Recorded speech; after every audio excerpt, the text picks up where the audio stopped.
Durante años has escuchado que Irán era una potencia militar invencible, que la Guardia Revolucionaria Islámica era la élite de las élites, soldados fanáticos que morirían por el régimen sin dudarlo. Quienes durante décadas apuntaron misiles a Israel, amenazaron el mayor corredor petrolero y juraron destruir Occidente. ¿Escuchaste eso? Todo el mundo lo escuchó, pero era mentira. Y quien reveló esa mentira primero no fue la inteligencia estadounidense, no fue Israel, fueron los propios soldados de la Guardia Revolucionaria. Porque hoy huyen a Afganistán disfrazados, con pasaportes falsos, cruzando la frontera ocultos.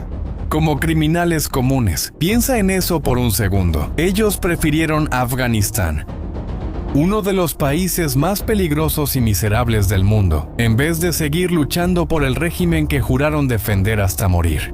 Eso no es una deserción normal, es colapso. En este video entenderás exactamente qué está pasando y qué fue tan brutal para que la élite militar de un régimen de 40 años eligiera Afganistán como escape. Pero te adelanto una cosa, este video no es solo sobre Irán, es sobre lo que pasa cuando cualquier persona o cualquier país confunde el silencio del otro con debilidad.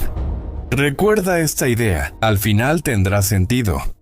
Para entender la magnitud de lo que está pasando, necesitas saber quién es la Guardia Revolucionaria Islámica. No es un ejército común. Creada poco después de la Revolución Islámica de 1979, la Guardia Revolucionaria fue formada con una misión muy específica: proteger el régimen, no el país, el régimen. Es como si crearas un ejército, una fuerza paralela dentro de tu propio país, formado por las personas más fanáticas y más leales al líder supremo. Entrenadas para matar, entrenadas para morir y principalmente entrenadas para nunca cuestionar. Ellos controlan parte de la economía iraní. Financian grupos armados en otros países, como Hezbollah en Líbano y Hamas en Palestina. Operan drones, misiles balísticos, redes de espionaje. Son los brazos armados del régimen, tanto dentro como fuera de Irán. Por décadas, Occidente consideró a la Guardia Revolucionaria como una de las fuerzas militares más peligrosas de Medio Oriente. Estados Unidos la clasificó oficialmente como una organización terrorista. Estos son los hombres que hoy están cruzando la frontera hacia Afganistán con pasaporte falso. Para entender cómo llegaron aquí, debes retroceder unos meses. El colapso no inició en la frontera con Afganistán, sino en una sala de reuniones, donde ocurrió el detonante de todo. Durante meses, Estados Unidos e Irán buscaron un acuerdo nuclear. Las conversaciones ocurrieron en Omán y en Ginebra, con representantes del gobierno de Omán actuando como mensajeros entre ambas partes. Como Estados Unidos e Irán no se comunican directamente, el enviado especial estadounidense, Steve Witkoff, y el asesor Jared Kushner representaban a Estados Unidos. Del lado iraní, el ministro de Relaciones Exteriores, Abbas Araghchi, encabezaba el grupo. Los estadounidenses pusieron una propuesta sobre la mesa, y era una propuesta generosa. Los Estados Unidos dijeron: te vamos a dar combustible nuclear listo, enriquecido, suficiente para mantener toda tu red de energía durante 10 años. Completamente gratis. La única condición es que dejes de enriquecer uranio dentro de tu territorio. Así de simple. Sigues con tu energía nuclear, pero ya no enriqueces más. Piensa lo que significaba esa propuesta. Si el programa nuclear iraní fuera realmente pacífico, como el régimen siempre ha afirmado ante las Naciones Unidas y el mundo entero, esa sería la solución perfecta. Energía garantizada, sin sanciones ni conflicto, pero Irán rechazó la propuesta de forma poco amable. Araghchi dijo que Irán tenía el derecho absoluto de producir su propio uranio dentro de su territorio y no cedió. En ese momento, los estadounidenses comprendieron la verdad. Si rechazas combustible gratis, es claro que no te interesa el combustible, sino el proceso de producción. Si prefieres el proceso sobre el resultado, no buscas energía eléctrica, sino una bomba. Luego vino lo más aterrador. En las negociaciones, los representantes iraníes revelaron algo que dejó a los estadounidenses sin palabras. Irán admitió que poseía aproximadamente 10.000 kilogramos de uranio procesado. De ese total, alrededor de 1.000 kilogramos eran de la versión más fuerte, llamada 20%, y 460 kilogramos estaban en una versión más potente llamada 60%. Para que te des una idea, una bomba nuclear requiere uranio procesado al 90%. Al 60% ya estás cerca. Es como estar justo antes de la cima. Y los iraníes no solo lo admitieron, ellos se jactaron.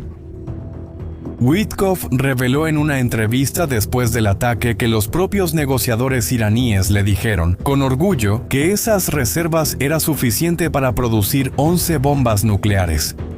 Once. En una mesa de negociación de paz, Witkoff contó que ellos no mostraban ninguna vergüenza. Al contrario, parecían orgullosos de haber engañado a los inspectores internacionales de la Organización de las Naciones Unidas, que deberían controlar ese tipo de material no como advertencia, sino como amenaza. 460 de uranio enriquecido al 60%, más 1.000 kilos de uranio enriquecido al 20%, y el resto está en 3,67. Ellos fabrican sus propias centrífugas para enriquecer el material, así que es casi imposible detenerlos. Tienen un suministro ilimitado. En ese momento, el equipo estadounidense entendió que ya no había nada más que negociar. Las conversaciones se volvieron una disputa de intimidación. En una sesión particularmente tensa, Arakchi levantó la voz contra Witkoff, empezó a gritar. Witkoff se levantó y dijo que podía irse. Si así era como Irán quería manejar las cosas, pero el daño ya estaba hecho. Estados Unidos ya tenía la confirmación que necesitaba. Irán usó las negociaciones como teatro para ganar tiempo y completar su programa. La decisión ya estaba tomada. Ahora piénsalo por un segundo. Irán acaba de admitir tener material para 11 bombas. Alzó la voz al diplomático de Estados Unidos y hasta rechazó combustible gratis. Si fueras el presidente de Estados Unidos, ¿qué harías? ¿Sancionas, convocas a la ONU o negocias más? La reacción de Estados Unidos sorprendió al mundo.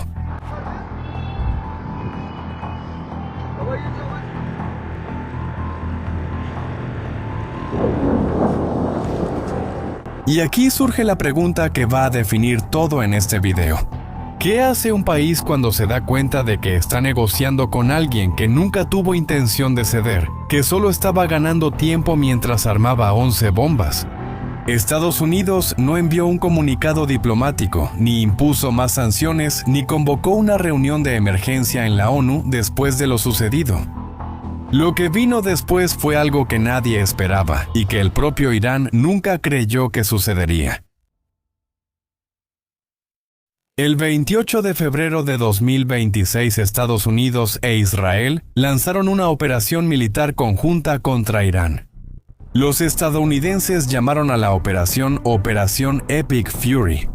Epic Fury, por los israelíes Roaring Lion.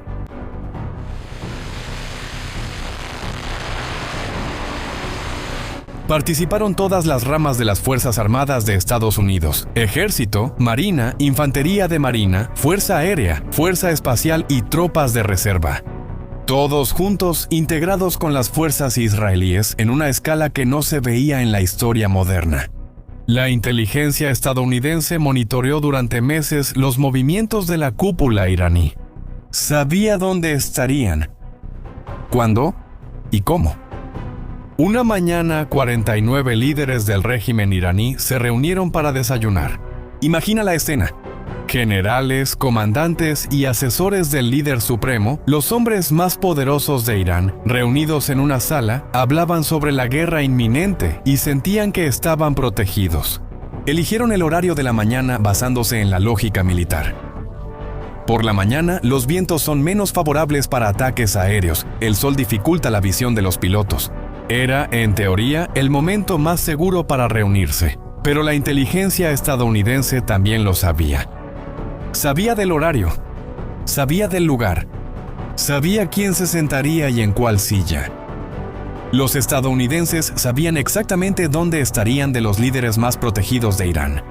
La hora, el lugar, los nombres. Eso no es suerte, esos son años de inteligencia infiltrada en el corazón del régimen. Los misiles llegaron antes de que cualquiera pudiera reaccionar. 49 líderes muertos en una sola operación. La cúpula iraní fue eliminada en minutos. Y junto con ellos, el ayatolá Ali Jamenei, el líder supremo de Irán, el hombre que controló el país durante décadas, la figura más poderosa del régimen. Muerto.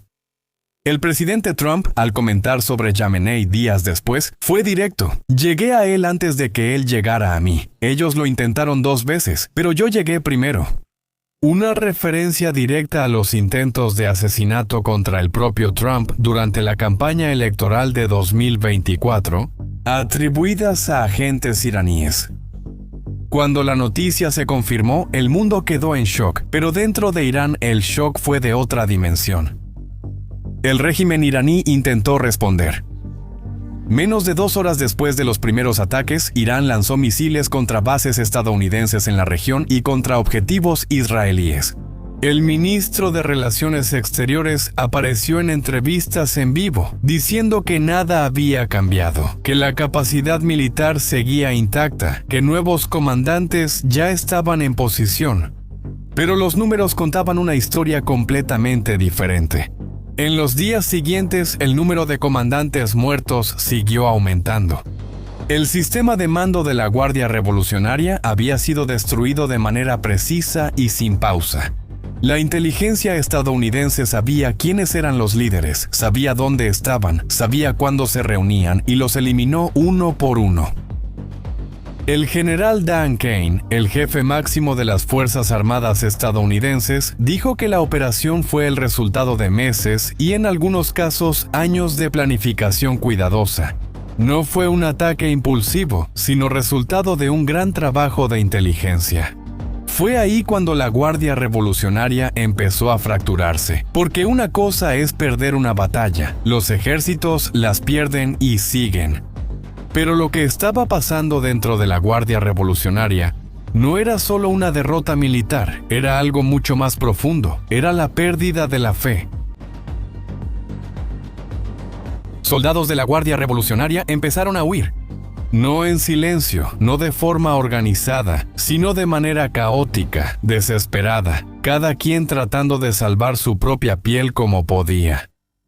Empezaron a circular videos en las redes sociales mostrando a miembros de la Guardia Revolucionaria en las regiones fronterizas de Irán con Afganistán. Imagina, soldados entrenados para la guerra usando ropa civil encima del uniforme, cargando bolsas sencillas, mostrando documentos con nombres que no son los suyos, cruzando la frontera en la fila, junto con civiles comunes, tratando de no llamar la atención, con miedo, sin saber qué viene después. Afganistán gobernado por los talibanes, sin infraestructura ni seguridad, devastado por décadas de guerra, es uno de los lugares más difíciles del planeta para vivir, y ellos lo prefirieron. Ese detalle lo dice todo sobre el estado moral y psicológico de la Guardia Revolucionaria en ese momento. Pero no eran solo los soldados comunes, comandantes de campo y oficiales de alto rango, empezaron a amenazar con algo aún más grave, abandonar el régimen públicamente.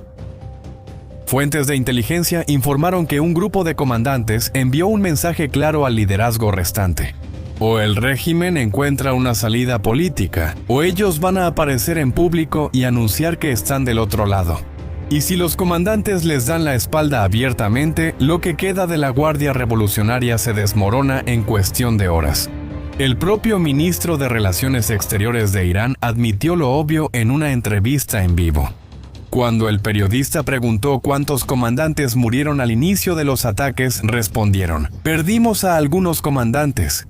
Eso es un hecho. Intentó minimizar enseguida diciendo que la capacidad militar seguía intacta. Pero ya lo había dicho. ¿Y el mundo? Escuchó. Trump, por su parte, hizo una oferta directa y pública a miembros de la Guardia Revolucionaria, Fuerzas Armadas y Policía iraní. Él dijo: Dejen las armas ahora y tendrán inmunidad total o enfrenten una muerte segura. Hoy les digo que deben dejar sus armas y tendrán inmunidad total o, de lo contrario, enfrentarán una muerte segura. Inmunidad total. Oferta inédita para militares de un régimen enemigo. Pero había un problema real. No había tropas estadounidenses en el terreno para recibir a los desertores. La oposición organizada dentro de Irán había sido destruida por el régimen a lo largo de los años, líderes encarcelados, ejecutados, forzados al exilio. No había una estructura de resistencia a la que los desertores pudieran acudir. Por eso, muchos solo pudieron ir a la frontera con Afganistán. Con la muerte de Jamenei y la cúpula, Irán quedó sin liderazgo claro. El hombre que asumió el control fue Ali Larijani, expresidente del Parlamento iraní y ahora el responsable de lo que quedó del grupo de seguridad que gobierna el país. Es él quien está intentando sostener lo que queda del régimen. Públicamente, Larijani mantiene la postura de resistencia. Una cuenta en redes sociales atribuida a él declaró que Irán no va a negociar con Estados Unidos. Pero al mismo tiempo, el Wall Street Journal reveló que Larijani buscó contacto con los estadounidenses vía intermediarios en Omán para reabrir el diálogo. En público pide resistencia, en privado ayuda. Trump confirmó que se consideraban conversaciones, pero recordó al mundo la situación de Irán. Él dijo: "La mayoría de las personas con las que estábamos negociando ya no existen, murieron. El segundo y el tercero también murieron. Ellos debieron haber cerrado el trato antes, esperaron demasiado tiempo". Irán también dejó claro que estaba dispuesto a renunciar a cosas que habrían sido imposibles de imaginar solo unos meses antes. Reconocer a Estados Unidos como un país legítimo, abandonar el objetivo declarado de destruir a Israel y flexibilizar las leyes estrictas que han sofocado a la población iraní durante décadas. Pero Trump no mostraba prisa, y mientras las negociaciones no avanzan, el régimen sigue desangrándose por dentro. Hay un detalle en esta historia que muchos no han notado, y quizá es la señal más clara de que el régimen ya sabe que perdió. Reflexiona sobre lo ocurrido en esta secuencia. Irán fue a la mesa de negociación y en vez de negociar, decidió intimidar, reveló el arsenal. Presumió las 11 bombas, gritó al diplomático de Estados Unidos y creyó tener fuerza. Pero fue precisamente esa arrogancia la que selló el destino del régimen. Al revelar la magnitud de su programa nuclear, Irán dio a Estados Unidos la justificación perfecta para actuar. Al gritar y rechazar acuerdos, cerró la última vía diplomática. Al sentirse invencible, bajó la guardia en mal momento. Eso tiene nombre: arrogancia. Cuando un lado se siente tan poderoso, empieza a cometer errores que un adversario más débil nunca cometería. En la historia, la arrogancia ha destruido imperios más grandes que Irán. El régimen no fue destruido solo por los misiles estadounidenses, fue destruido por la propia certeza de que era invencible. Ahora, quiero hacerte una pregunta sencilla. Y realmente quiero leer tu respuesta en los comentarios. ¿Crees que el régimen iraní todavía va a sobrevivir a este conflicto o esta es su caída definitiva? Escríbelo ahí abajo. No hay respuesta correcta. Quiero saber qué piensas. Si este video te ayudó a entender lo que está pasando en el mundo, compártelo con alguien que también quiera entender. Si aún no te has suscrito al canal, hazlo ahora. Nosotros cubrimos estos temas cada semana, sin rodeos. Hasta la próxima.